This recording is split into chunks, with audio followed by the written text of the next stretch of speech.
The route we're flying has in general never been flown in a paraglider before. And certainly this part of it, this 250K or whatever it is, nobody has ever flown it and may never fly it again.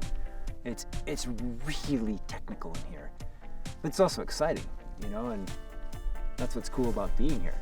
We're on top of a ridge in the middle of nowhere, by choice, more or less. More or less. Yeah. And we're doing something cool, and it's great, you know. That's the best thing about an adventure, is you go and have an adventure, and this has certainly turned into a rather vicious and direct adventure. The cool thing about this trip is that we're flying terrain that you would have a really hard time walking through.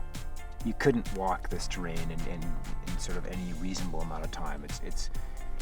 The right tool for the job is to fly it. And a helicopter with 1,300 horsepower is probably the best tool, but we're doing it in a really light, really committed, cool way. I think cool way, and that's exciting. It's a lot of fun. Originally, it was designed as a 1,000 km vol bivouac trip through the Canadian Rockies past the U.S. border, but we were approaching it at that time in a way that a lot of these expeditions are happening, but as a hike and fly. So you fly when the weather's good, and then you hike when the weather's bad. Will said, listen, I'm into it, but I'm only into it if we can only make forward progress in the air, which hasn't been done.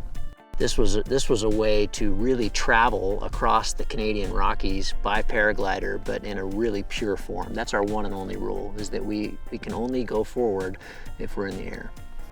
This is the most entertaining, interesting, all around engaging, switched on thing I can think of doing with my life right now. Yeah. It's full on. Like, this is really interesting and fascinating to try and figure out. And we don't have the answers. We're making them up every day. This is the truest adventure I think I've ever been involved with. This is the most random, let's do this, and it's figure it out on the fly thing I've ever done. That's amazing. William Gadd is saying this is the most radical adventure he's ever been on. That's impressive. Yeah, for me as well. You know, I sailed around the world a couple times. I've had a pretty adventurous life. This is maxed out. Look at this place. I would never have come here. No. You know? And now I'm going to come back. I'm going to come back in a helicopter. But I'm coming back here. There's a lot of cool stuff to go on. Yeah.